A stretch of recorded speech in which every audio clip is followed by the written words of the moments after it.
Barrett. He's been sensational over the last 2 games. 32 points per game, shooting 60% from the field. I thought he was magnificent in the middle of that Syracuse zone. He's going to have to do a little bit of that tonight. And for Virginia Tech, Kerry Blackshear has been awesome. This kid's averaging 25 points and 12 rebounds over the last 3 games. He's going to have a monster one tonight against the Duke Blue Devils. And the Blue Devils not yet at full strength. Zion Williamson will miss his 2nd consecutive game, his 3rd, if you want to count North Carolina, the game in which he was injured. Did not play against Syracuse. Coach K told us before the game that he is making progress. There is a 4-phase process for his rehab. There's no timetable on it yet. It's a grade 1 knee sprain, and we'll see when Zion's able to go. We saw him be very energetic and enthusiastic on the bench at Syracuse on Saturday night in that big win. Starting lineup otherwise looks very familiar for the Blue Devils, with the exception of Alex O'Connell, who's making his 2nd straight start after a 20-point performance on the road against Syracuse. Virginia Tech is without its best player in Justin Robinson, and that has impacted their offense to a large degree, Fonz. Indeed, this guy, they've got to find Kerry Blackshear down in the painted area. He'll operate in the low post and at the foul line as well, 24 in white. And Virginia Tech is still the best 3-point shooting team in the ACC, though struggling a bit without their all-time assist leader, Robinson, who's missed 7 games with a foot injury. Blackshear has the ball now, and he has not struggled. Shot clock is already inside 5. Nickeil Alexander-Walker misses, and the Blue Devils, Cam Reddish, coming away with it. You'll see the Duke starting 5 at the bottom of your screen. Transition defense for Virginia Tech is going to be huge tonight.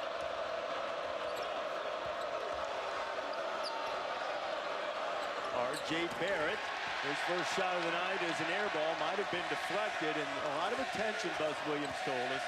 Up to 3 guys keeping their eye on number 5 when he gets it. 3-ball rattles out for Wabisa-Bede, and the stick back is good. And that's the guy that we talked about, Kerry Blackshear. Because of how hard and aggressively Duke converges on the basketball, those opportunities on the offensive glass will be there. Well done by Kerry Blackshear.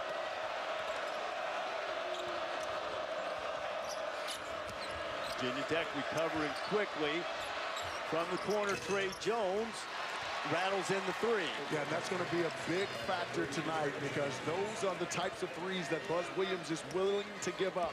Those second skip passes there to the corner. Duke's going to have to make a lot of those tonight. And that was the shot particularly that Buzz admitted, if they make a lot of those, we're not going to win. Yeah. Ahmed Hill.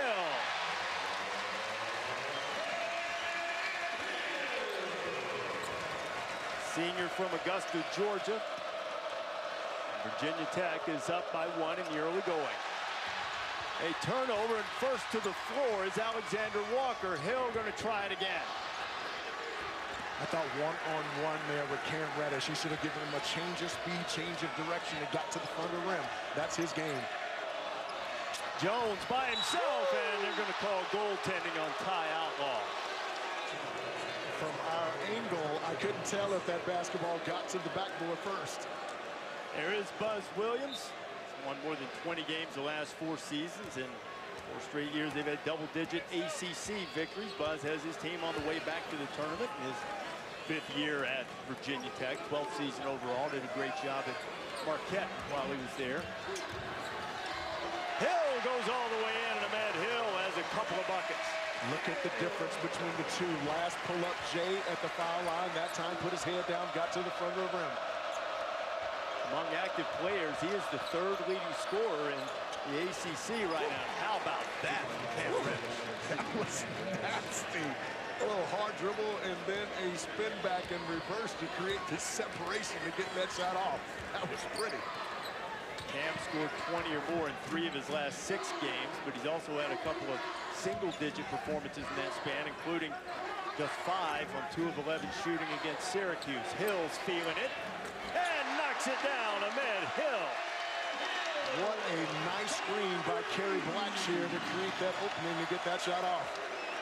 Hill had been just 6 of his last 42 over his last 7 games, coinciding with Justin Robinson not playing.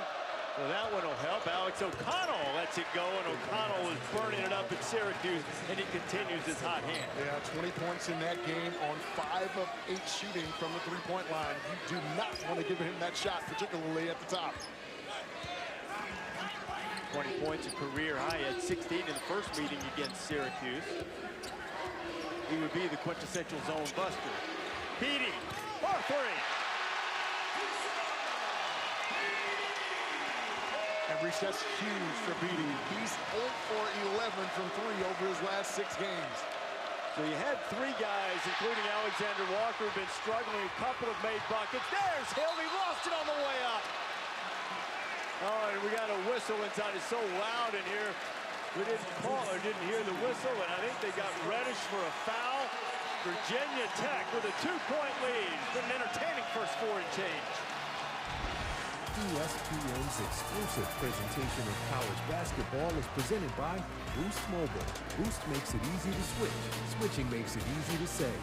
And in part by Charles Schwab. Own your college basketball. Nike even saw a $1.1 billion drop in market value. So these past few days have brought even more attention to a Duke program trying to manage one tough test after another, especially after losing Zion Williamson. Coach K told us today he's been dealing with a lot more than just basketball conversations, and they can't wait to get back home. Now, Brooke, Mike Krzyzewski said that his freshmen particularly were knocked back after that game last Wednesday night against North Carolina. And for quite some time, Reddish misses. They weren't sure if they were going to get Zion back, and you see the difference. They're outscoring their opponents by 16 points per game when he's on the floor and just 3 points per game when he's off of it. And is not to suggest for a second that it somehow diminishes that great Carolina victory, because they handled them pretty much from the beginning. I think you miss him a lot on the glass. You saw that 12.2 in the paint. His ability to get out in transition, off the bounce in the lane, and attacking that glass is what Duke desperately missed. And Fonz, the other thing that he does when Zion or Trey Jones, or both, have been off the floor, well over half of Duke's field goal attempts come from behind the arc. They're not a good three-point shooting team, down in the bottom 25 to 30 in the nation. When he's on the floor, or one of them's on the floor, it's in the high 30s. So they get more paint touches. They don't have to settle for the 3 quite as often. Indeed. I like this matchup here.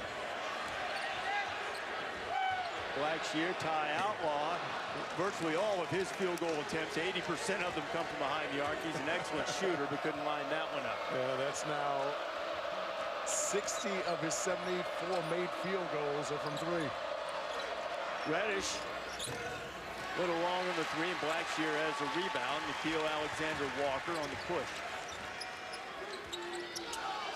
Blackshear missed the dunk.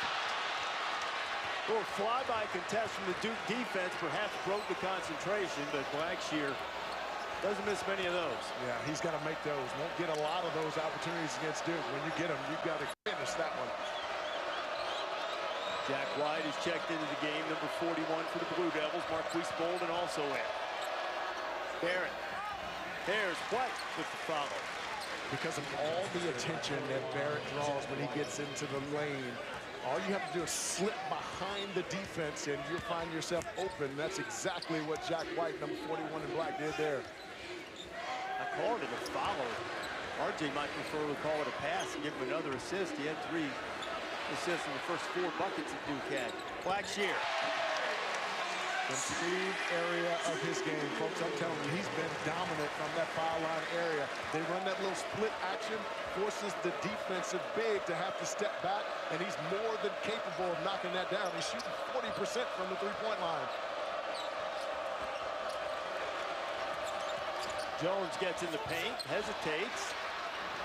Good effort by Jones trying to knock it back out to save it, but he knocks it out of bounds. It'll be Virginia Tech basketball. And folks, watch number 24 in white here. See all this action that's taking place off of him? And now all of a sudden the big has to step off and help. This time he just makes a move, creates a little space, and able to knock that shot down. Much improved area of Kerry Blackshear's game. He can get it done from the high post and the low post. Substitution for Duke Fonz. Joey Baker for the 2nd time this season's into the game. Played for the first time this season at Syracuse on Saturday and gave him a couple of rebounds. Coach K was telling us before the game he learned a new term, burned the red shirt. Frankly, I don't know how Mike had missed that before. That's been in the vernacular for a while, but Joey wanted to play. He'd been texting the assistant coaches, telling him he was ready if called upon, and he'll be getting some opportunities because he can shoot just inside the three-point line. I promise you, it's not his best. That one was a little out of rhythm, and Joey shot it long. Alexander Walker has it blocked. Delorier saves it. When you get in there, you got to get there thinking that Duke players, additional players are coming. You got to think fast. He had guys wide open. That was a difficult shot to take. How about that seal from Bolden and finish? And when you get a defensive player below you, you should walk them down and seal them to the baseline side. And that's exactly what Bolden did. But what a beautiful pass as well.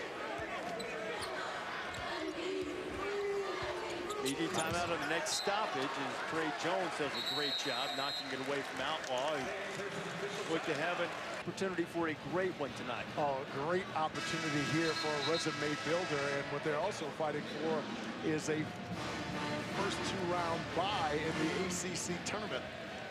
A lot on the line here for Virginia Tech. They've already clinched at least a single bye. They can be seeded anywhere from 4th to 6th in the upcoming ACC tournament. 17 on the shot clock. Ty Outlaw wastes no time. Shot it way long. Jones in transition. Trey pulls up. Blackshear has the rebound. You don't see that pull-up J in transition too often anymore. I thought that was a good read. You just saw Alexander Walker give up the ball before he crossed half court as Reddish knocks it out of bounds. In practice today, whoever Trey Jones is guarding, the other guy's going to clear out and get out of the way or give up the basketball because that's how much respect they have for the pressure that Trey can put on the ball. Yeah, and it takes a lot of pressure off your main ball handler. And with Justin Robinson out, Nickeil Alexander Walker has had to handle the ball a ton. He has it now. I think Blackshear needs a touch here. He's got it. Fires it, and the three is long. Because I think every now and then he should shot fake that one and drive the baseline because there's no help to his right. R.J. Barrett coming off consecutive 30-point games, the ACC's leading scorer, missed his first two shots. Virginia Tech trying to keep him from getting shots. They're probably lucky running away from the ball there that he missed it. Yeah, I thought Marquise Bolden should have taken that shot as soon as he caught it, took a little comfort dribble, and the defense collapsed on him.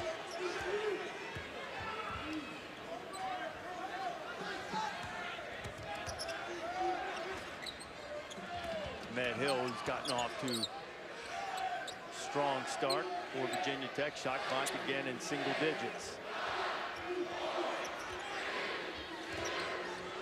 Hill has to get rid of it, and he did not. A shot clock violation. A good defense by the Blue Devils. Coming up next on ESPN, Wisconsin ranked 19th in the country going in to take on free-falling Indiana at Assembly Hall. You can watch it on the ESPN app from anywhere. Wisconsin's been hot. They've won 8 of 10, and Indiana lost 12 of their last 13 to win inexplicably at Michigan State. And lost 5 straight. Well, Wisconsin, it helps when you have a unicorn like Ethan Happ. 18 points a game, 10 rebounds, and 5 assists for a 6'10" center. Don't hear that too often. Travel is called. You don't hear it often, and the other part of that, I was looking through some stats the other day, he could be the Russell Westbrook of college basketball. I said tongue firmly planted in cheek because he does lead the nation in triple doubles, I believe. He's only got 2, right. but it's still leading. R.J. Barrett had 1 earlier this year for Cincinnati State for Duke. 10 assists in that game and 0 turnovers. He's had 3 assists in the early going of this one. Isaiah Wilkins has the ball now. He's checked in as Jack White's back for Duke. Knocks it out of bounds. 13 on the shot clock.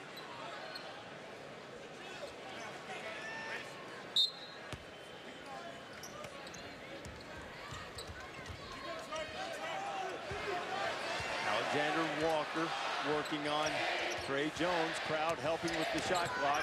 White again with another deflection. Jack White, who didn't get any run against Syracuse on Saturday night. He's been struggling offensively, has come in with some good hustle plays, couple of deflections in his time on the court. Yeah, that time Nikhil Alexander-Walker made the wrong read. The read was back to the wing, and Jack White able to get a hand on it. Ahmed Hill was fouled by R.J. Barrett, and it's going to be a bailout foul. And right at the getting deep in the shot clock.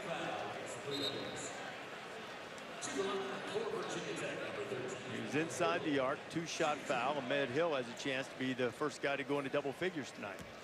He's playing really well. 6 of his last 43, though, from 3 over the last 7 games, but he's playing with a lot of confidence tonight. He's a guy who's had to handle the ball a lot more, too, in the absence of Justin Robinson, and he's done a really nice job of creating offense for himself and his teammates as well. Hill has 11. He just averages a shade under 13 points per game, and he is a guy who has really suffered from the absence of Justin Robinson. The last 7 games, just shooting just over 30% from the floor. 18-14, Hokies with a 4-point lead at home, and we got another turnover for the Blue Devils. What's happening on the defensive end, Virginia Tech's doing a really nice job of playing up in the passing lanes and forcing Duke to have to catch the ball sometimes 10 feet even outside of the 3-point line. Duke's got to be a bit more physical in where they catch that basketball so they can initiate their offense better. Both teams shooting very similar percentages.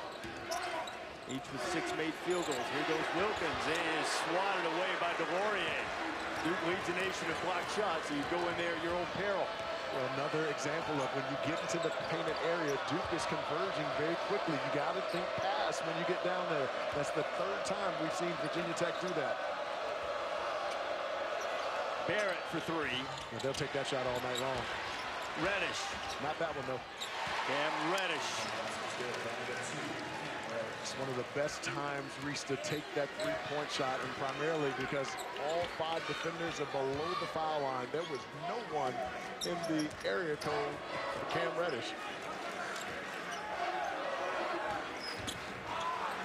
Virginia Tech's been scuffling to look for a field goal, getting close to 5 minutes. Here's the point finds. Virginia Tech wasn't necessarily in rotation, but they were in scramble off of that. White gets a hand on it. Yeah, and you can see actually all 5 defenders below the foul line, and no one close to be able to challenge that shot. And Cam Reddish is one guy you don't want to let him get clean looks at the rim because he can run them off in a hurry. Reddish leads the ACC in 3-point field goal attempts, so he's certainly not shy about taking it. The percentage has been a little up and down at times. Blackshear gets a Hokie field goal for the first time in it's exactly 5 minutes. Yeah, I think he's got to touch it a lot more here with 8 minutes to go here before the half.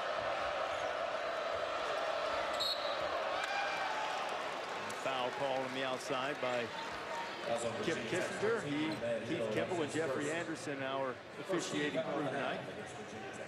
Foul was called on Ahmed Hill. It's his first. Bruce, the Virginia Tech defense is doing a nice job. Whoever it is that's guarding Barrett, taking away his left hand. He's not as good when he's going to his right, and even when he gets into the lane, he brings that left hand right back in front of the defender's face. They've done a really nice job on the scouting report so far in this game on R.J. Barrett. Sabiti reaching in on defense. White cleaned it up, and Jack White has his second field goal. He's done a really nice job of finding openings on the backboard after a shot has gone up. Jack White contributing to the game nicely here so far. The Australian has been mired in a horrific three-point shooting slump. Missed his last 25. Ty Outlaw. White chases down the rebound. That's what if you're not shooting right, you have to find other ways to impact, and White has to. Indeed. One of the best ways to do it is get on that glass. Sometimes when you can see it go through, whether it be a free throw layup, it raises the level of your confidence to be able to knock down the 3-ball, and he could use some confidence at this stage of the season. Well, that one he shot in rhythm. Now 0 for his last 26. You have to understand, he was shooting better than 40% before having the 0 for 10 game in the first Syracuse meeting, and just sort of come unravel for him, but good to see him out there playing with some energy and contributing tonight. Outlaw kicks it. Alexander Walker beats the shot clock.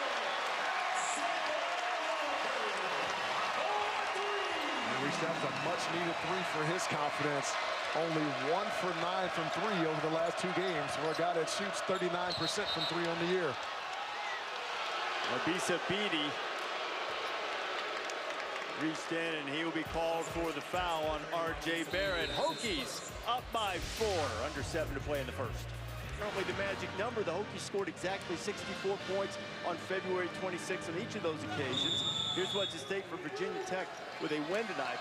And the one win that Duke does have in recent years, their national championship team in 2015 finds needed overtime and 30 from Jahlil Okafor to get out of here with a victory. Wow.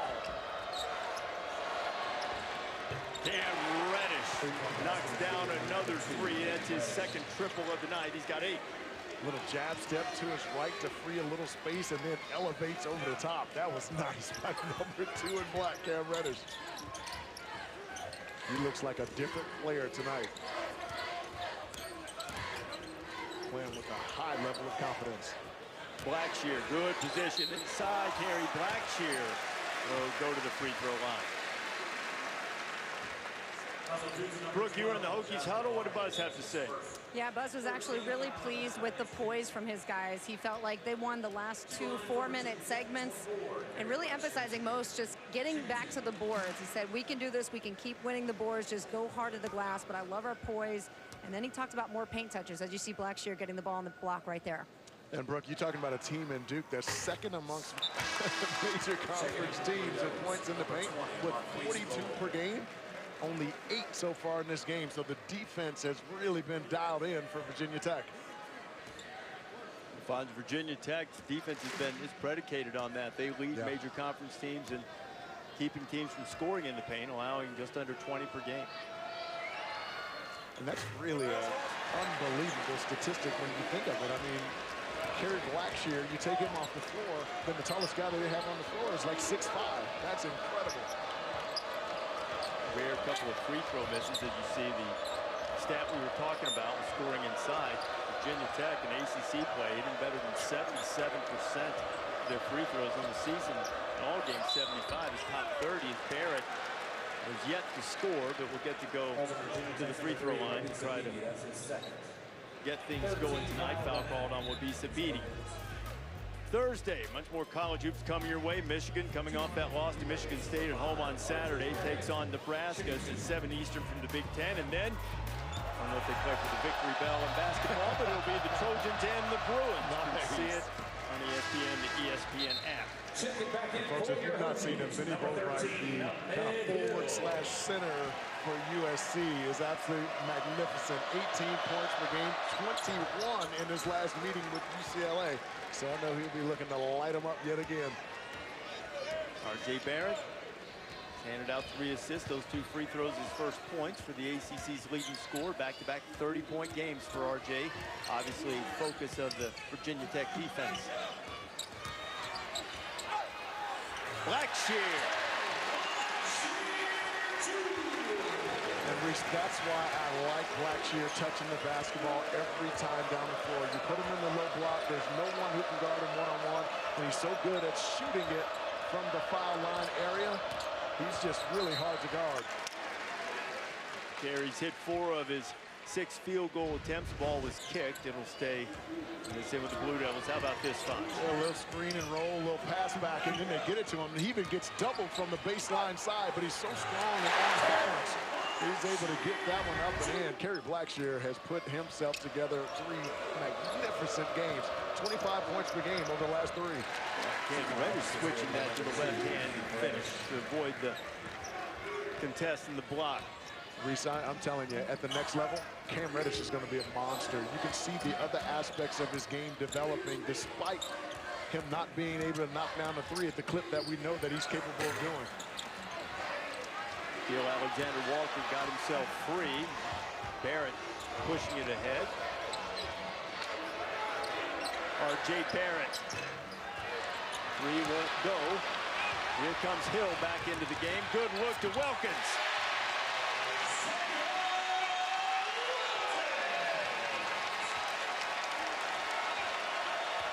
Reese, in this game so far, R.J. Barrett doesn't have a single field goal, and that's been the difference in this game for Virginia Tech defensively. Reddish has carried the offensive load, and Wilkins, who just scored, makes the steal. What a play by Wilkins. Hill gets the foul from White. Buzz Williams just gave Isaiah Wilkins a big punch in the chest. And what a reaction he's getting from the home crowd. He's the 4th youngest player in the Power 6 conference, barely 18 years old. Look at this effort. And folks, he's 6'3", 230 pounds, and as nimble as they call him. What a super play by Isaiah Wilkins. Bonds, he was barely recruited. Blackshear was going to take a break, and the plan was to redshirt him. Yes. Just a couple of weeks into practice, they called his dad and said, hey, you know, I think we might not need to use that red shirt. Hokies score on the baseline and push the lead to 3. Oh, he was killing it in practice and gave Buzz Williams no choice but to pull the red shirt.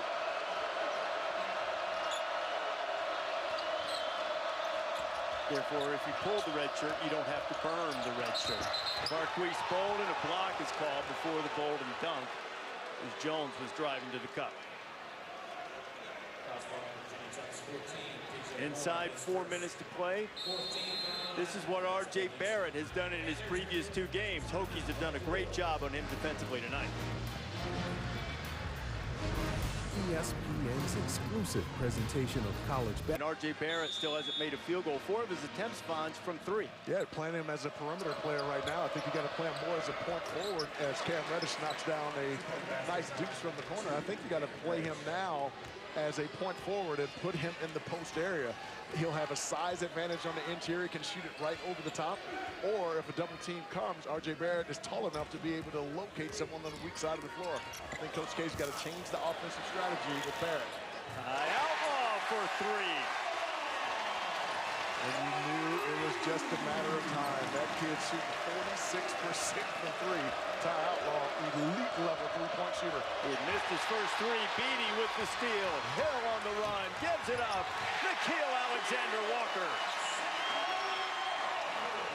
Duke beats it back to the other end, and Marquise Bolden takes a big spill as Outlaw was trying to get back and recover.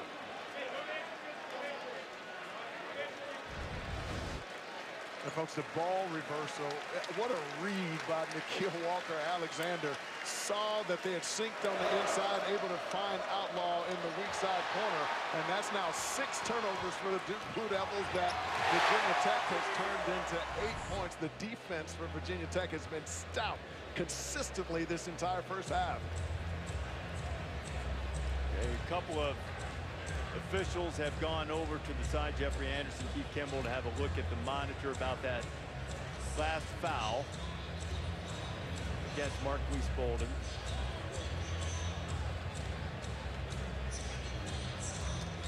Make sure that he was making a play, didn't undercut, no. And they are calling it a flagrant foul on Outlaws, and a good call as he now he tried to hold Marquise up, but he still wrapped him around.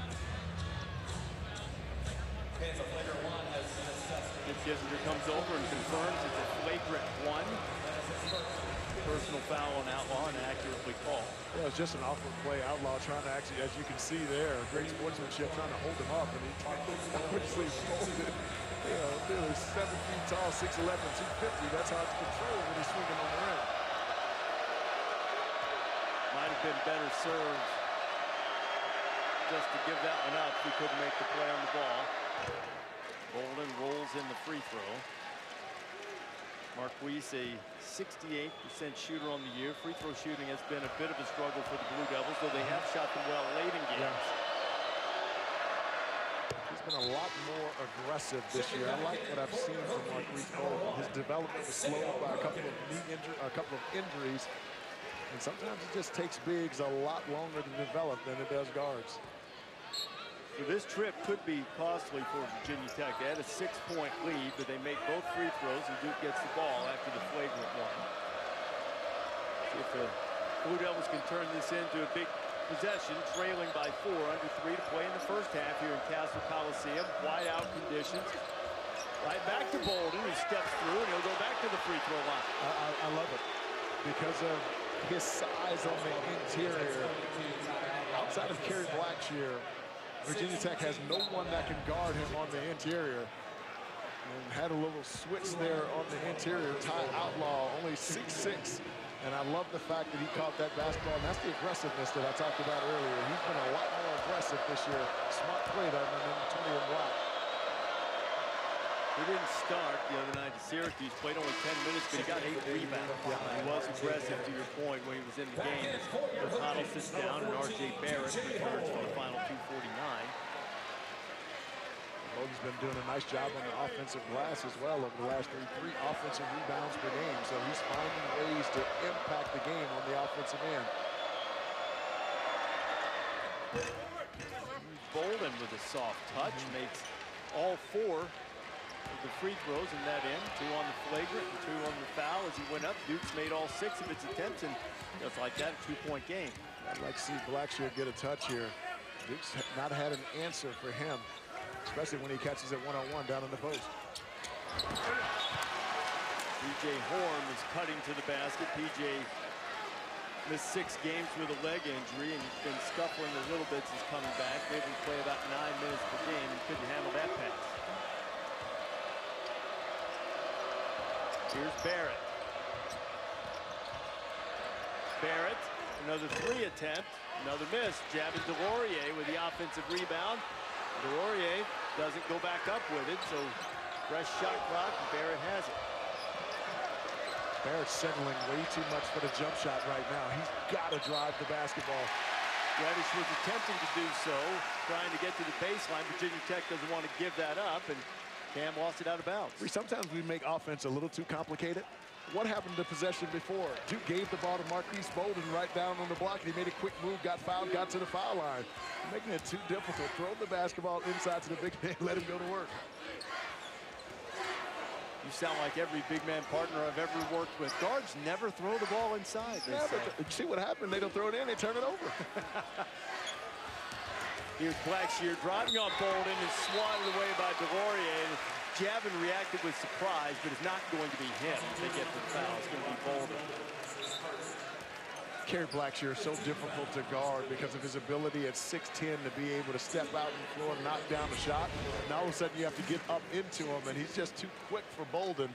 Able to draw a little contact there before Delorier swatted it away. I love his decision-making, 24 and white, when he catches the ball, whether it be on the low block or in the high post. Blackshear can go into double figures.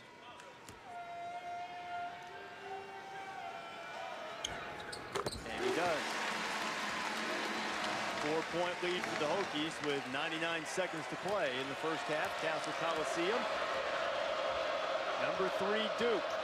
Finishing what has been called by our Basketball Power Index the toughest 6-game stretch that any team in America faces this year. See, Bolden has P.J. Horn guarding him, throwing the ball. There is Bolden. Yeah, on the block, though, not at the elbow.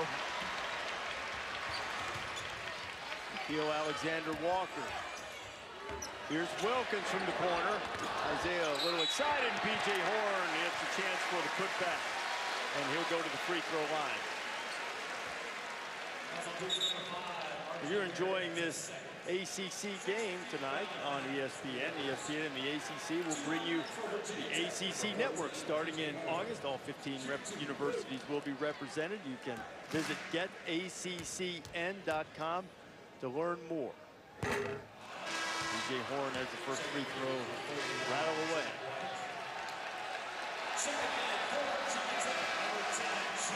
Isaiah Wilkins, number 1 in white for Virginia Tech, getting a little ovation as he leaves the floor because of the energy and effort that he's brought to both ends of the floor tonight for the Hokies. He missed that three-pointer attempt from the corner by about 5 feet. But he's a 46% shooter on the year. I was watching him after practice. Yes. He's got a great stroke. Yes, he does.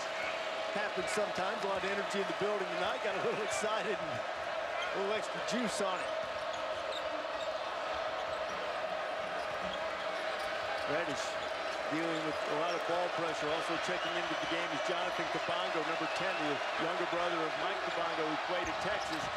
O'Connell to Jack White. Is this the one? He's missed his last 27 from 3. We talked about that early in the game, Reese. That's the skip 3 that Buzz Williams is willing to give up, and Duke has not been able to knock it down with any consistency. 30-second break here, and you'll see the last 33 of the first. 33 seconds left to play here in the first half. Virginia Tech with a 5-point lead on number 3 Duke. We saw Duke on the road a couple of weeks ago fall into a big hole against Louisville, and they played a spectacular last 9.5 minutes to rally from 23 down. So I'm sure a 5-point deficit at this juncture doesn't look terribly daunting. The problem was at 9:30 to go in that game was when Zion Williamson went back into the game. It's a very fair point. Duke is the only team in the country not to lose a true road game this season. Blackshear didn't handle it. That was really good defense on all levels from Duke, forcing the turnover. Well, that's a tough angle. Nikhil Walker-Alexander, number 4, and White should have reversed that ball back to the wing. Then that would have given a better angle to make the post entry into Kerry Blackshear. They had the matchup they wanted on the post. Missed opportunity there for the Hokies. There's an opportunity for the Blue Devils to go into the half with a feel-good bucket. Probably feel good to R.J. Barrett, who's yet to make a field goal. He has the ball in his hand. Ahmed Hill's guarding him. You see Reddish touch it in the corner there. Barrett gets it back and scores. Lost it on the way up. And the half will expire with R.J. Barrett, the ACC's leading scorer, getting his first bucket and pulling third-ranked Duke to within 3. Yeah, able to find a nice little angle, lost it on his way up, but able to kind of regather himself and to get it off the glass and in. Well done by R.J. Barrett. Barrett well below his average, but capable of scoring quickly. Buzz Williams' defensive game plan being executed to perfection, and Brooke Weisbro's with Buzz. Coach R.J. Barrett with his first field goal, 2 seconds left in the first half. Did he walk? What about your team's defense is making his night difficult? Just have to be high on the floor. He's so good offensively that we have to keep it out of the paint. We have to be high on the floor in the gaps. Where we've struggled is not that. Where we've struggled is behind that. We've got to step to the rotation a little bit quicker. And you talked about your team's poise. What did you like about it? Other than the last possession, I thought it's been really good. Everybody's stressed out. They're doing all they can do. Great maturity, great poise. We have to get a shot every possession. I don't know how many turnovers we had, but the last one was costly. Thank you. Is that jacket velour or leather? You see R.J. Barrett made his only field goal of the first half just before the first half horn. We were told at halftime, R.J., who slipped back to the locker room a couple times in the first half, a little bit more than just a bathroom break, dealing with a bit of a stomach issue that has cropped up on him, a little bit sick to his stomach, so we'll see if he can fight through that and give the Blue Devils the offense they need here in the second half. Tries to get started by getting into the lane and does just that. And that's one of the few times that Virginia Tech has allowed him to get to his left hand. If you allow him to get to his left hand, he stays to his left hand, and he is impossible to guard when he gets into the painted area. Got to keep him going right. Keep letting him go left, and he'll make the defenders sick to their stomachs. Absolutely. Mark Weisbolden starting the second half for Duke. Blackshear drives and kisses it off the window. I'm telling you, Duke has no answer for Kerry Blackshear. I'd like to see him touch it every time down the floor. Successful getting it to him in the first half. Off to a good start here in the second. Number 24 in white. Blackshear now with a dozen. Barrett rising up, and that one rattles out. Delorier had it in his hands and was taken away by Outlaw. Heel Alexander Walker brings it into the front court. Duke is back on D. And push is going to be called. Well, folks, this is the pressure that Kerry Blackshear puts on you. He catches that basketball out on the floor. As you see R.J. Barrett here, you allow him to get to his left hand. You cannot guard him going left. He's so good with that left hand. You've got to make him go to his right and make him stay right. Last foul was called on Marquise Bolden, and this one is going to be called on Virginia Tech. I think they're going to get Ty Outlaw. And folks, watch this. Kerry Blackshear, number 24 in white here at 6'10", gives a little shot flake to get Delarier in the air. And he drives down that lane, and what a nice finish over the top of Marquise Bolden, who's 6'11". I've been really impressed with Kerry Blackshear's play. 25 points per game over the last 3, 12 rebounds as well. He's been a monster for Virginia Tech. Ty Outlaw is going to take a break for the Hokies. He's picked up his 3rd foul. P.J. Horn has returned to the game, so the Hokies without the explosive three-point shooter, though they are the best three-point shooting team in the ACC. Shot clock in single digits now. Horn pressuring Barrett. Trey Jones from 3, and is not his strong suit. Exactly the shot the Hokies would like him to take, but Delarier fights everybody, gets on the floor to get to it, but it's a hell ball, and it'll go to Virginia Tech. Brooke, you talked to John Shire, Duke assistant, coming out of the locker room. I did, and he mentioned how much RJ is dealing with a stomach issue, but he's going to try to work through it the best he can. And offensively, he felt like Duke was getting some good looks, but the Hokies, they've been packing it in. What he really wants to see, though, is Duke doing the work before the first pass so they can create more spacing. And they want to get some scoring inside, but overall, he said he's been really happy with the team's shot selection. Just a matter of knocking them down. Yeah, Brooke, I think Duke's going to have to play faster on misses and makes. They've got to get out and get in transition where they excel. Blackshear was fouled by Reddish, and the ball just wouldn't go down. The crowd here was ready to lift off with an opportunity for a three-point play, but instead Terry will go to the free throw line and shoot 2, and that was Cam Reddish's 2nd foul. And folks, Kerry Blackshear is a little bit unusual. Watch how he gets ready to shoot this free throw. He pretty much stands on his toes almost the entire time, particularly the left one. He walks on his toes. I asked him earlier about it, and he said, actually, my dad does it, and several of my siblings do it as well. He just stuck with it. They list him at 6'10". I think he's 7 feet tall, man, with that, with that kind of air under those shoes, man. Heels don't touch the ground. They don't touch the ground, man. We should put a clock on how long it is before Kerry Blackshear's heels touch the ground. That would require a lot of calf stretching, I think, right at the end of the game, too, right? I'm surprised his calves aren't bigger. 5-point lead for the Hokies. Nice job by Beatty. It's a travel there. Bolden's got great position, and he's fouled on his way to the basket. Yeah, he's fortunate there because when you're his height at 6'11" and you catch it in there, there's no dribble. Turn around and shoot it right over the top. Isaiah Wilkins called for that personal, and Marquise will go back to the free throw line where he's made all 4 attempts tonight. Yeah.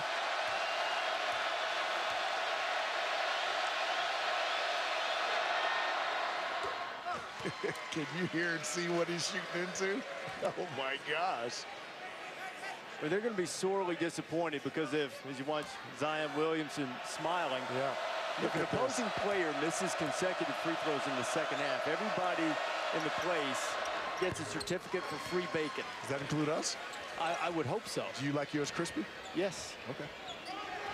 Country ham at Joe's Diner today was delicious. Nice, yes it was. Did not opt for the bacon there. What'd you have? I had the Big Joe's breakfast special. Nice, composed Hey, up. you know because you finished off my French toast. You know it. Far be it from me to leave a piece of French toast on the table and your biscuit as well. So really, I only had the medium-sized Joe's. Reddish with the rebound. 3-point lead for Virginia Tech as Reddish has had a good offensive night through the first half anyway. R.J. Barrett, pull up lefty, is so smooth. R.J. with a couple of field goals here in the second half. That's pretty. I mean, Nickeil Alexander-Walker forced him exactly where he wanted it to his right side, but that floater, man, wow, from 5 feet out. That's exquisite. And Beatty was cutting to the bucket. Blackshear is a good passer, giving him the stink eye. How about this move from RJ? Yeah, forced him exactly where you wanted him to be, and then he comes back inside. Once he drives to his right, you have to sit on his left hand because he's coming right back to that left hand and try to block the shot over the top. Nickeil Alexander-Walker got out of position, and what a nice finish by RJ Barrett, who's been much more aggressive, taking the basketball to the hole here in the second half. Duke has led tonight for just 2 minutes and 20 seconds. Opportunity to get the lead on this trip.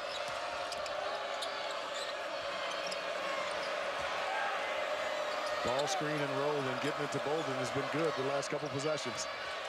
Double team coming, Bolden over it and off the window, and Duke's on top by 1. Well, that's what we were asking for, reached the entire first half.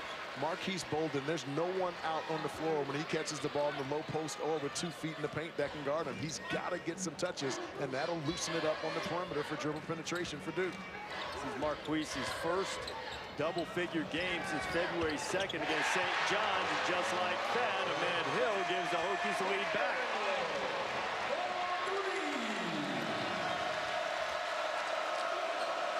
$14 for Hill. He's had a couple of triples.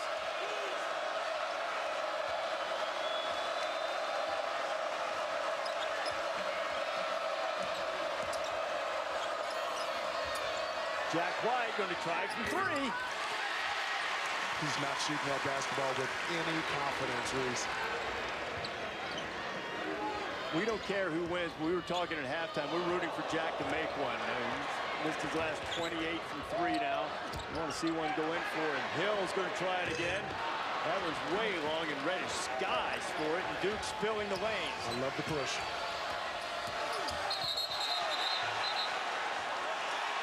And it'll be a block.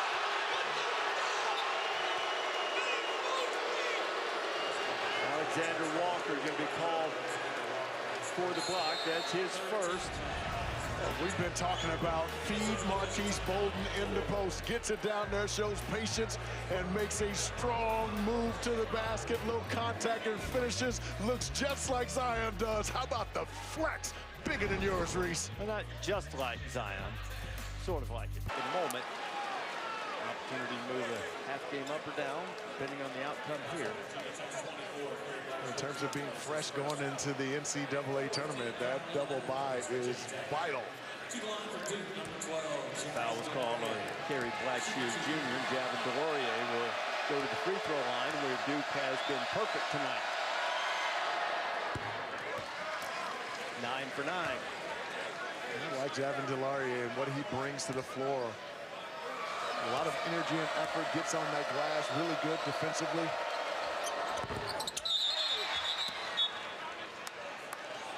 They got Alexander Walker for a lane violation, so Delorier will get a chance to have a do-over.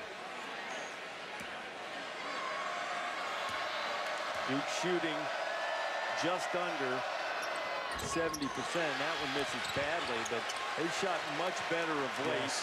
77% in the last 4 games. I mentioned earlier in crunch time, last 5 minutes of games, they've been solid as well. And that's their first miss tonight. Officially, though Delorier missed a couple of times.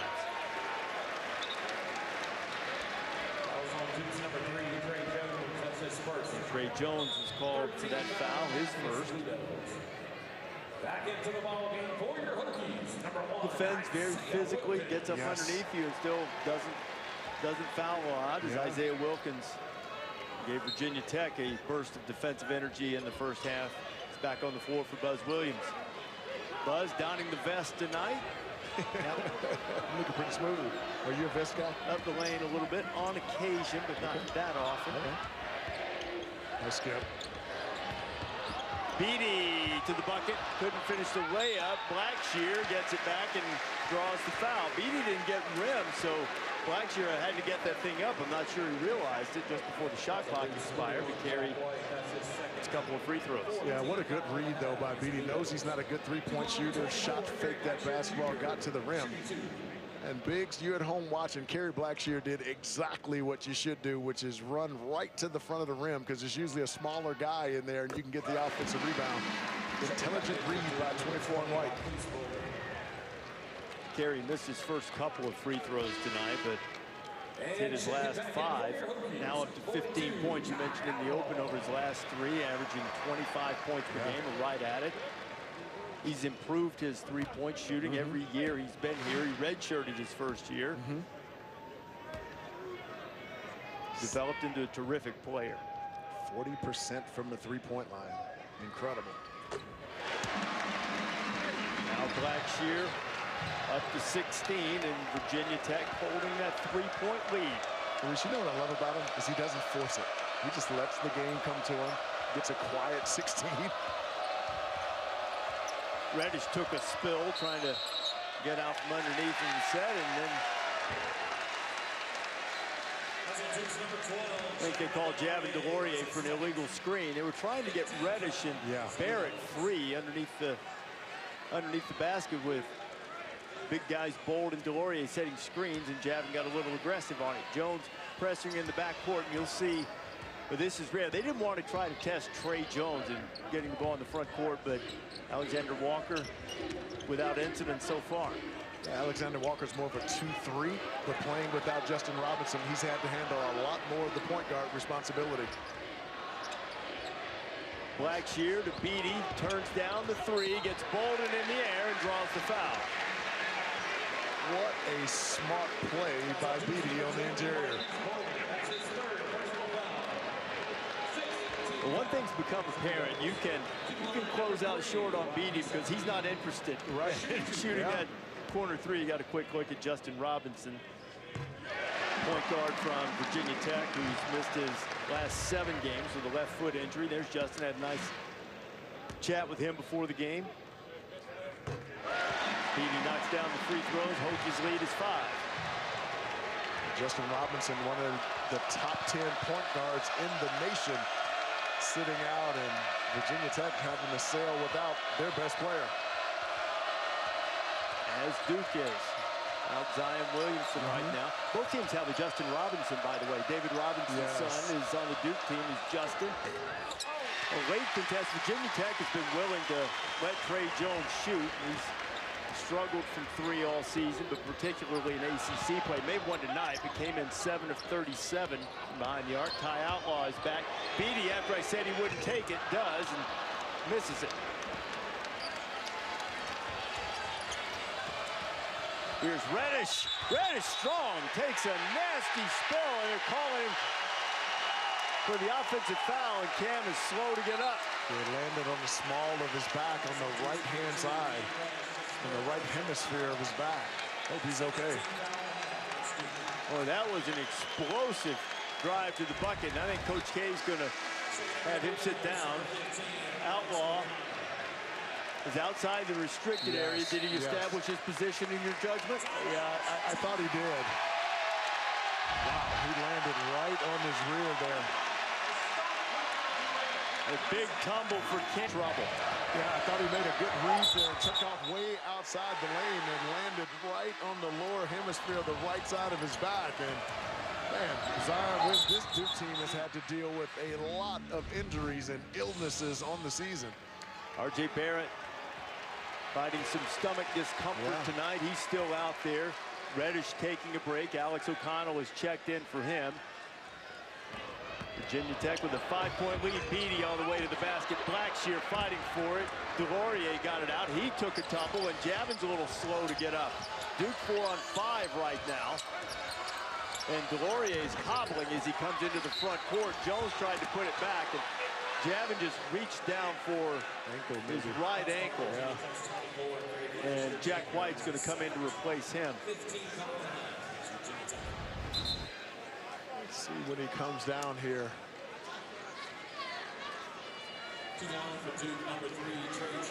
Yeah, turn that thing right there and Kerry Blackshear's right foot. Turn to the inside. White's at the scorer's table as Trey Jones makes the first free throw. This is going to be interesting to see how long Reddish stays out, because as you know, when you land that way, that bad boy can lock up on you pretty quickly. And Reddish sitting beside Zion Williamson on the bench. Zion's in street clothes. Barrett's out there fighting through a stomach ailment. Duke putting on the pressure now. Trying to speed up the tempo a little bit, Fonz, as see Javin DeLaurier being checked out by the Duke training staff. Ahmed Hill attacking against Bolden, and he'll go to the free throw line. Ahmed Hill has made a ton of smart plays. That's exactly what you want to do against full-court pressure. When you get that basketball over half court, you usually have 3-on-2, 2-on-1s, and you look to attack. Good read there by Ahmed Hill. And to exacerbate some of Duke's problems, Marquise Bolden, who's played really well tonight with 10 points, has picked up his 4th foul, and DeLaurier is back at the scorer's table. Hill makes the first free throw, and Marquise go to the bench at least for a while. DeLaurier doesn't look exactly spry at the moment. Yeah. Sometimes it's a little tender when you first go out there, but once he can kind of get sweating, get that thing warmed up, it'll be good enough for him to be able to get up and down the floor. It's when you sit out for a while and it cools down, and all of a sudden that inflammation gets down there, then you're in trouble. Abisa Beatty putting the pressure on the ball. Now Blackshear steps out. On the perimeter, that ball's got to find Alex O'Connell. He's the best shooter out there on the floor for Duke right now. Shot clock inside 5. Barrett. That dude just gets buckets, He just gets buckets. And notice which way did he go, Reese? Yeah. To his left. Nikhil Alexander-Walker's fouled by Jack White.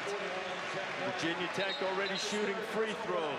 Usually the team you want to see when that happens. Yeah, part of that has been their inability to knock down the 3-ball, which was early in the season been really good for Indiana, and they've been just atrocious from the 3-point line, especially during conference season. But Romeo Langford, #6 scorer in the Big Ten, needs to have a big night for Indiana to even have a chance to beat Wisconsin.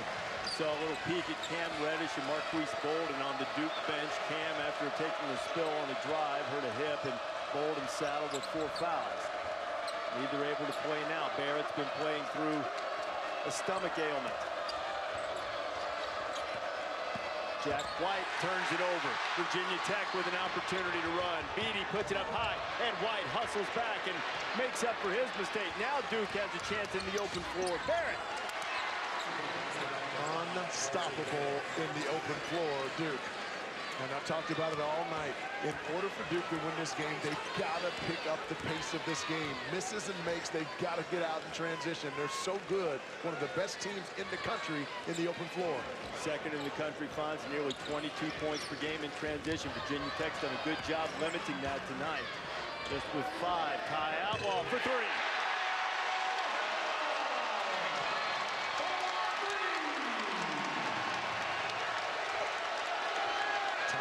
Went 6 for 12 from 3 against Georgia Tech, and on February 13th, 3 of his last 13 since. Barrett answers. R.J. Barrett back-to-back 30-point games. Very quiet in the first half, now up to 14. And Reese, all of a sudden, Virginia Tech's defensive discipline is breaking down against Barrett. He's been able to get to that left hand and stay left at will here in the second half. That could be disaster for Virginia Tech. Blackshear in the paint. Outlaw is a clean look. Blackshear fighting for the rebound, and the Hokies will keep it on this end. And with the stoppage in play, it gives Cam Reddish a chance to come back into the game. And folks, this is where R.J. Barrett's so good. If you let him go left and stay left, you can forget it. He can get all the way to the rim, and he's got that pull-up 15-foot J. What a nice read by R.J. Barrett.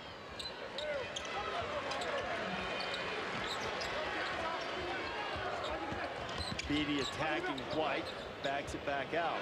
Now Ahmed Hill had trouble for a minute and got out of it.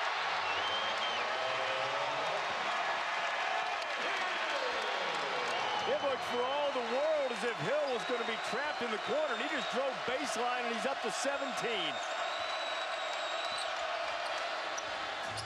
Trey Jones needed a jumper to go down. Reddish back in and missed the layup.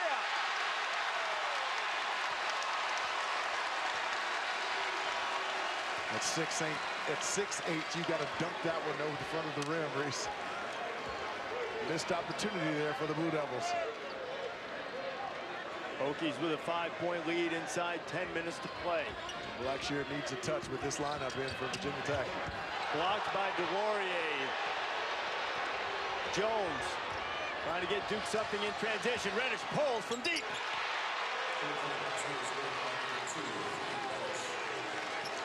His third triple of the night. Cam with 15. It's a 2-point game. And Reese, notice where that came from, in transition. Duke's at their best when they can get out in the open floor because of plays like that.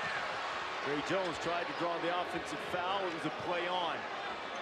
Nikhil Alexander-Walker. Blackshear needs a touch to settle it down here for Virginia Tech. Delorier came over and helped. An unfortunate foul call on Trey Jones, who sort of lost. Not that it wasn't correct. It's his second one, but this is where Duke's at their best. They're able to get out in transition and run. And all of a sudden, you forget about Cam Reddish, and he's so good with that pull-up three. He has unlimited range. If they can continue to play at that pace, Duke will win this game. If it continues to play at a slow pace, Virginia Tech will win this on its own floor. Alexander Walker, that high arching free throw. He averages over 16 points per game. He's only halfway there tonight. Well, part of that, Reese, is because the added ball handling responsibility that's been placed on him without Justin Robinson being in the lineup. He's handed out 6 assists tonight. That free throw spins out on him, to your point. Reese, since Justin Robinson's gone out of the lineup, he's had 0 20-point games, had 9 before that. Barrett again, got to the right, shot it with his left, and now RJ's starting to try to take over the game. 1-point lead for the Hokies.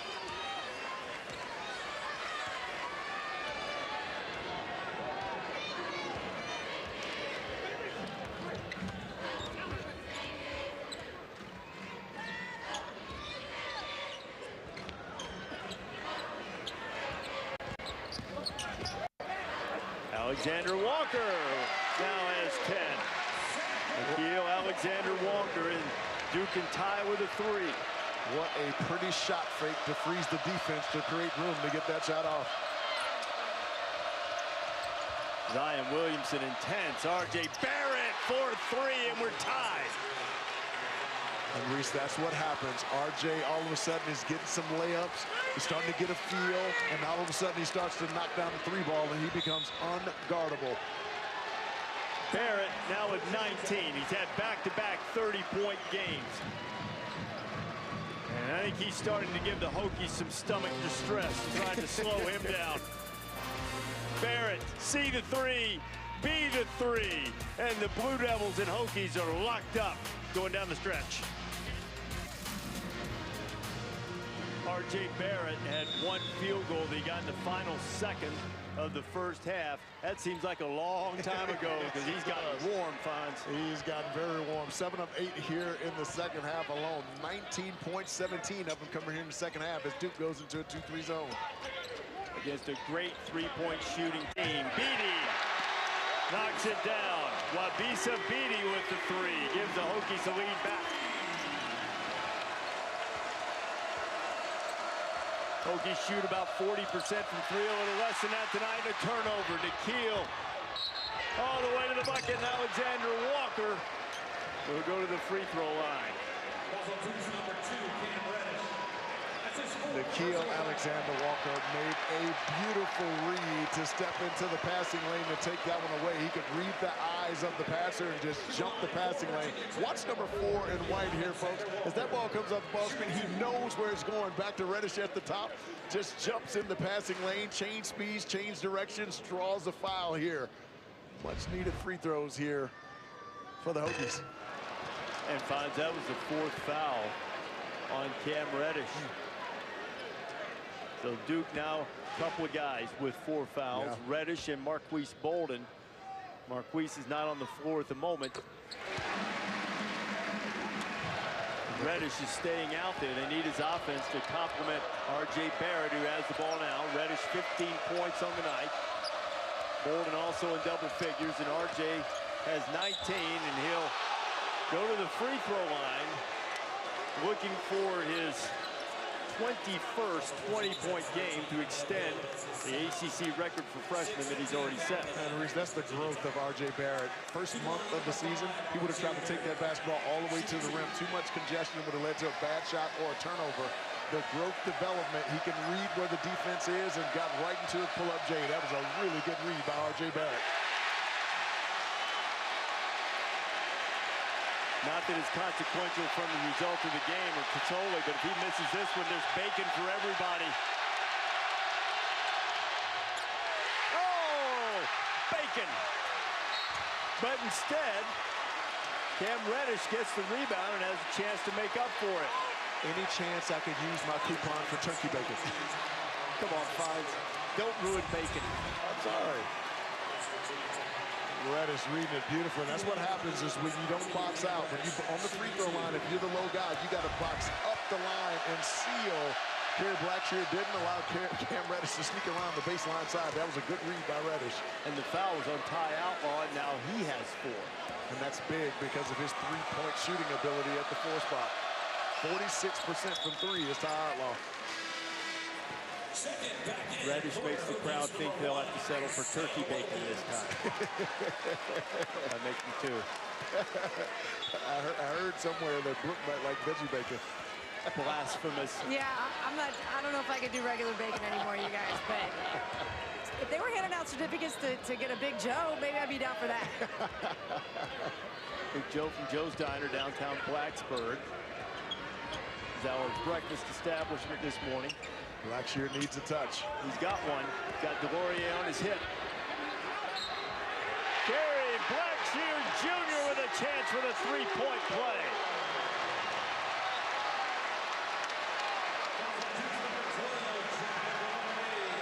And folks, I continue to say, Kerry Blackshear, unguardable. He's so good down in the box because he's patient. He stays low, able to explode into the shot. Look at how patient he is, reading the middle. No defense comes over to help, and he's one-on-one inside. He is unguardable one-on-one when he gets 2 feet in the paint. Blackshear in the silent Castle Coliseum shooting for his 19th point. 25 points per game over his last 3, folks. He's been an absolute monster. We'll see what Kerry's done in recent games. The feed to Bolden, who's back in playing with 4 fouls. Marquise Bolden has it blocked by Nickeil Alexander-Walker. He caught that ball 2 feet in the paint. He's got to go up. That should be a dunk. Missed opportunity there for Marquise Bolden. Ahmed Hill thought about it in the corner briefly. Alexander-Walker back out front. Now Blackshear. Now Nickeil Alexander-Walker has it rim out. O'Connell with the rebound. The Blue Devils down 5 with 5.5 to play. This is where it's R.J. Barrett. Has been the entire second half, but R.J. Barrett should touch the basketball every time down the floor. Ball off of Reddish's foot, and it's another turnover for Duke.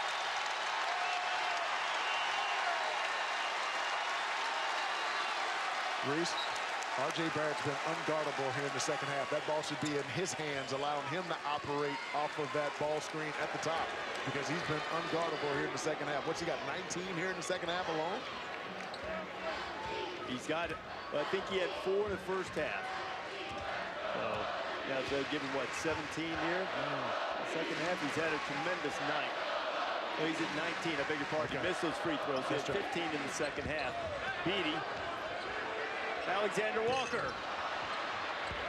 Barrett clears away the rebound, and then on the reach, he's fouled, and Blackshear kind of grabbed RJ's arm as they were walking back up the floor. Barrett took exception to it. And Reese, this is what you don't want to do if you're Virginia Tech. You don't want to give Duke free opportunities at the basket, especially on the foul line. And Barrett, he just missed a couple and provided the capacity crowd here at Castle with Bacon. The Duke has shot it well from the free throw line tonight. They've been very good in the last 5 minutes in overtime, but Barrett misses his 3rd straight.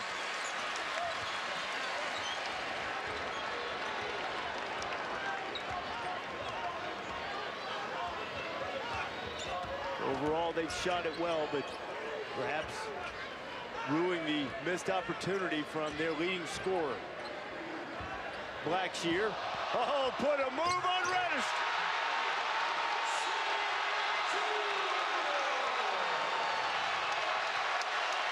Athletic support equipment on the deck, and Blackshear flushed it. Nice. And that's why he needs to touch it every time down the floor, as we said. Hokies get it out of Barrett's hands. RJ gets it back, attacks. And he'll go back to the free throw line and see if he can find the range from 15 feet out.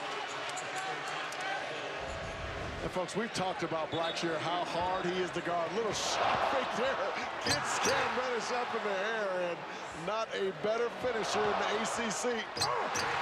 Kerry Blackshear. Listen to this one, Reese. That's how you throw it down, kid. And Barrett's pure on that free throw. Much needed one for him. Reddish is going to take a break. Jordan Goldwire is checked in for Duke. We saw him spark the Blue Devil defense in the comeback against Louisville. Yes, so quick with his hands, good moving laterally. But Reese, for the rest of this game, as Duke's bring the ball up the floor, I'd like to see it in the hands of number 5 in black, RJ Barrett. Every time down the floor, his decision-making has been exquisite here in the second half. 21 20-point games now for RJ, and he has 21. 5-point games. We head toward the 4-minute mark in the final media timeout from Castle Coliseum. On the next stoppage, Goldwire trying to put heat on Beatty. Blackshear. Thought about it. Yep. Might have been a pretty good look for him. Beatty to Wilkins. Uses the rim to protect it.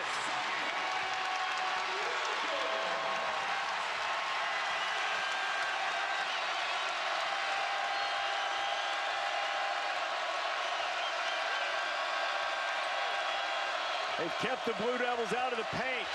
They're hounding RJ Barrett now. Barrett to O'Connell. Alex O'Connell for 3. That's the guy, Reese, on the perimeter. If Barrett's in trouble, gotta find Alex O'Connell. O'Connell had 20 against Syracuse and a huge 3 to cut the lead to 4. ESPN's exclusive presentation of college basketball is presented by Boost Mobile. Boost makes it easy to switch. Switching makes it easy to save. And in part by Allstate. Are you in good? Heard at home against North Carolina. If they could add another win, another road win against Virginia Tech, what an impressive navigation of that stretch it would be. BPI gave them a 6% chance to go through that stretch. Wow. Unbeaten. 5-1 still pretty strong if they can get it done. But right now, the Hokies, who've led throughout the game, trying to hold on. Beatty for 3, and Barrett has the rebound. Yeah, Duke will give him that wide open look there. I thought the throwback should have gone to Kerry Blackshear. Barrett's got to continue to be patient to get around and then look to attack to get into the painted area. O'Connell, who just hit a 3 a moment ago, finds a cutting Reddish. Bolden grabs the miss and puts it home. We got a 2-point game. Marquise Bolden with a dozen. How about Marquise Bolden? I mean, he just finds a way on the offensive end. We've seen him make a nice little post move to get a score, and he's been really good on the glass. Kerry Blackshear's got a good touch here, Reese. Every time down the floor for the next 2 minutes and 11 seconds to go. He's got it. Lines up the 3. Hard off the backboard, and now the Blue Devils have a chance to tie or take the lead with a triple. I would have liked to see him drive that one. It's not the shot you want at this juncture of the game. Barrett working with Bolden, puts it up top, and Bolden finishes an assist from Barrett, and we're tied. And Reese, that's exactly why I want the basketball in the hands of number 5 in black. Every time Duke comes up the floor, his reads have been outstanding in this game. Buzz Williams wants the timeout. This is just the 3rd time we've been tied tonight. The Hokies have led for nearly 33 minutes of this game, and now we've got 99 seconds to settle it. The Blue Devils are on a 9-2 run. Yeah, folks, this is why I want the basketball in the hands of R.J. Barrett. His reads tonight have been terrific. He's known when to turn the corner and get in the lane. He could see that Kerry Blackshear was up and there was no help from the weak side. Puts it perfectly up there for Marquise Bolden to go up there and slam it down. How even we are, not only tied on the scoreboard, the two players that you highlighted at the start of the broadcast, Kerry Blackshear Jr. and R.J. Barrett, each with 21 points. Each will get a chance to have the final say in the last minute 39 here. Huge game in terms of implications for Duke trying to win the ACC regular season. Virginia by far has the easiest schedule remaining, particularly with Duke and Carolina playing again on the final Saturday of the regular season before Champ Week. We've got issues to settle in Blacksburg. Beatty gets in the paint. Outlaw for three. It's good! Ty Outlaw puts the Hokies back up. Design play out of the timeout. Buzz Williams, a master in those situations. Barrett had to pick up the dribble. O'Connell bails him out. Now RJ has it back. Ahmed Hill guarding him, forcing him toward the baseline. O'Connell gets inside, looking for help. Reddish for three. No answer. And the rebound by Blackshear. Now you just want to get it over half court and run some clock. Trey Jones pressuring Beatty. Too early to foul. It's one possession game, and the shot clock's now at 12. Nickeil Alexander-Walker thought about it a long time. Now gets the screen from Blackshear. In the corner, Hill, long, and Blackshear the offensive rebound, and now the Blue Devils have to get a steal or foul. Yeah, you got to foul. Not enough time, you got to foul. Only a 1 second differential, shot and game clock.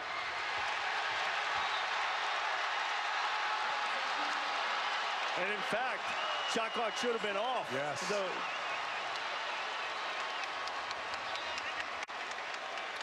folks,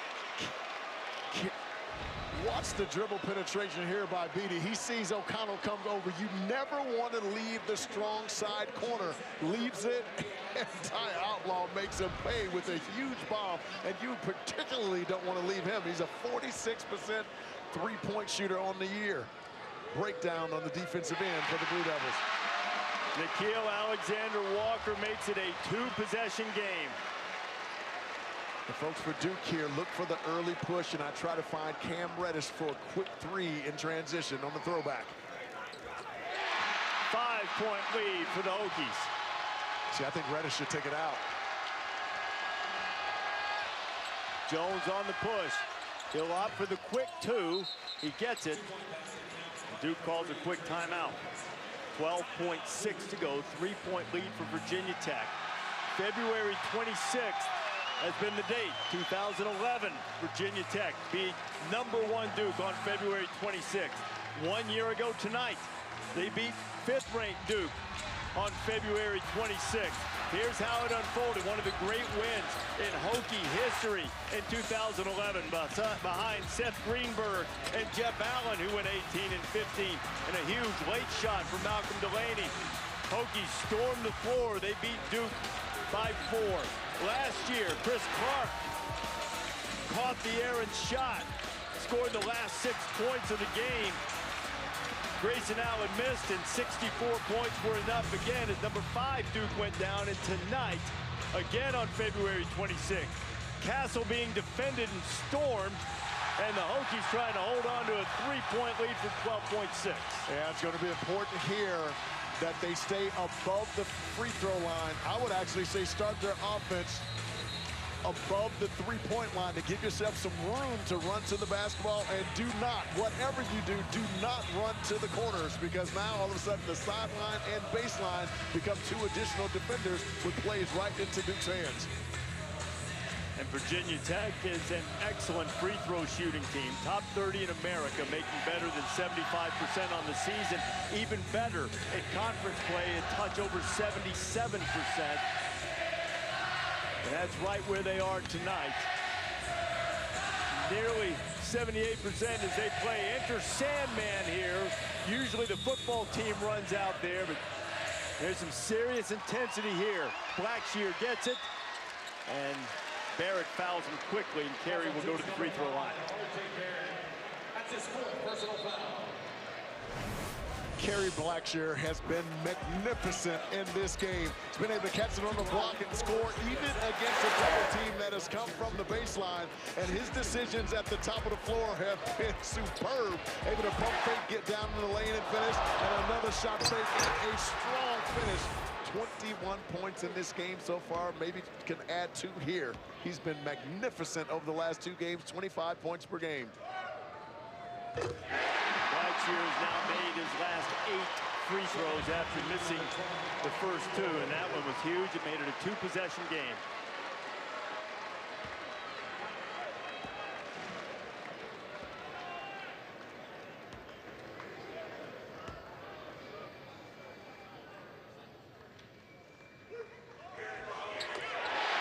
Two for 2, Blackshear with 23. 5-point lead. Blue Devils have to hurry. And to find Reddish. Reddish for 3. Won't go. Blackshear has the rebound, and Virginia Tech is going to knock off number 3 Duke. And here they come.